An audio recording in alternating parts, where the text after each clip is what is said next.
I was born in Banjul. My mom is Aji Jankinjai. My father, Mamadou Sen, he's a Senegalese. Passed away in 1996. May his soul rest in peace. Um, I went to Methodist Primary, then to St. Joseph's High School, did my A levels, and then went to UK to further my studies. I was doing ACCA at the AT Wolf in London, Caledonian Road, and then we moved to London Borough where I found out about city banking. Then I moved to the banking field and I did banking and finance. I'm a graduate with banking and finance diploma, and I finally finished at the Guildhall University in UK. Then I come home in 2005. I was working at Force International Bank FIB as a credit marketing and credit officer for 8 months. And I went back to UK briefly and then come back and decided to change the career. Why do you change the career? Um, they said if you're doing something in someone's homeland, they wouldn't recognize it. But you have to come back home and do it, and then the people will see what you're doing for your homeland is far better than doing it in someone's homeland. So I just said, when I come back, I was doing hairdressing in UK whilst I was going to school. So I just said, okay, if I'm going to change a career, I'm going to open a salon, and then that will at least support me, because the banking was good and it was something that I've done in school, but the problem was the timing. I was married and I was planning to have my kids, and I was going to work like from 7 a.m. coming home at 7, 8. I hardly see my kids, and in UK I always spend most of my time with my daughter that I have there. So I just said, okay, let me just change a career, do a work that I can go to work while they go to school, and then come home while they are home with me, so that I can give them the education that I want. So that is what motivated me first to open a salon. And then from the salon, I just see young girls where I live in Kololi, just roaming about, doing nothing, following these white people, thinking that's the world, that's the whole world. And then I went to the Ministry of Lower Basic to see if I can register the school. They said, no, you have to go to NTA. And I went to NTA, and NTA really supported me, and I have a license through them in 2008. 2009, I have a license from NTA. Since then, we've been operating. Yes, since then we've been operating, and our slogan is to get youths off the streets. First year was very difficult because it was starting. We graduated 14 students. The second year we graduated 35, and this year we're going to graduate 85, sorry. I have the support from Jobs. Last year we had a graduation, and anytime I have a graduation, I invite stakeholders to come and see what we do, because we don't just train the youths on hairdressing and beauty. We train them on entrepreneurial skills. Entrepreneurial skills, those skills they can use together with the skills that they have on the practical hairdressing to at least run their own businesses. Because what I want is my students to come out here and have their own businesses. And we've been trying really hard, and they've been getting there. So that's what we really do. Our slogan is like getting them off the streets. If you want to get them off the streets, you don't have to train them and leave them.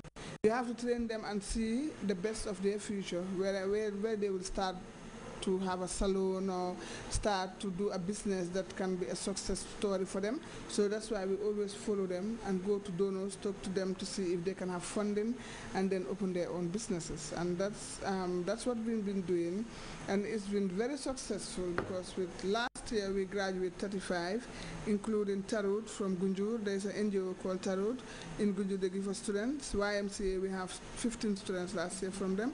We have NYSS always. They're always. So you work with all of them? I work with all of them. So whoever is supporting the youth, you're welcome to work with me, because that's my motive. That's what I want to do. So YMCA supported us last year. They opened 10 salons for our students, for our graduates. And the first year, the success story we had, we approached NEDI, and they support 2 of our students to have their salons. 6 of them were working, 4 travel. So last year, YMCA supported 10 to have their own salons, because I go back and follow them. They support 10 to have their own salons, and then 4 of them had salons from other sources, and the remaining are working. Through the support of Jobs, because they were trying to reduce illegal migration, like youths going through the back way. And we're here to support the youths. We're here to give them something that will make them stay. Gambia is really nice. I come home and I'm not going back anymore. I'm staying here to work. So Gambia is a nice country. And then I said, okay, if Gam Jobs is doing this and that's our motive, let me write a proposal and send it to them. And I did that. I wrote a proposal, sent it to Gam Jobs, and the proposal was approved. And last year, December the 1st, we opened a salon, we opened a school in Farafenni doing hairdressing, beauty, and massage therapy with 50 students. And up to now, the 50 students are going. We have them on attachment right now. They're on attachment for 3 months. We have 20 in Farafenni. We have 10 down here and 2 in the salon here. I'm lodging them, they're living with me. Because they're my kids anyway. So I have 2 at home that I have in the attachment in the center here, and I have 1 at Keraba Hotel. 3 at my ex-students, because we're so racist. We don't give our students, we keep them. Yeah. Yes, so what we do is the students who open their own salons, we try to encourage them. So if we have attachments, we give it to them first. So if they have first, whatever's left, we give it outside. But we always try to support, it's again your family. 70% women and 30% men. Because the women, they think that we're not strong, but we're the strongest. So I just said 70% women and 30% boys. So last year, we graduated 2 male. Year before last, we graduated 3. The first batch, we graduated 1. And next year, inshallah, we had 7 in the class right now. And they will be graduating next year, inshallah, by God's willing. We have Ibrahim in Farafenni. He's teaching massage, he's teaching nail fixing, facial, body scrub, waxing, and he's a boy. Just 19 years old, and he's working in Farafenni. He's a product of Genjoro from last year. He's here on holidays. So that's what they do everything. I have a family and a very wonderful husband that I go home to every day. They're so helpful, and my kids are so lovely. I have 3 kids, Safi, Anna, and Babukar, and I have an adopted daughter as well, Sohna, whom I love so dearly. She's my sister's daughter. Every morning I take them to school, come to work. From work, when they finish school, I leave here 3:45 and pick them, and then go home back with them. I always cook for myself. No one cooks for me. The maids doesn't cook. I cook every day. Every Saturday I have to cook for the whole week. I go to the market every Saturday, Tipagara, 7 o'clock I'm there, and I cook for the whole week. I love cooking. Because I love my family, they make me change a career. That's going to tell you that I love my family dearly. That I wanted to be with them, make them happy. My kids always tell me what to cook.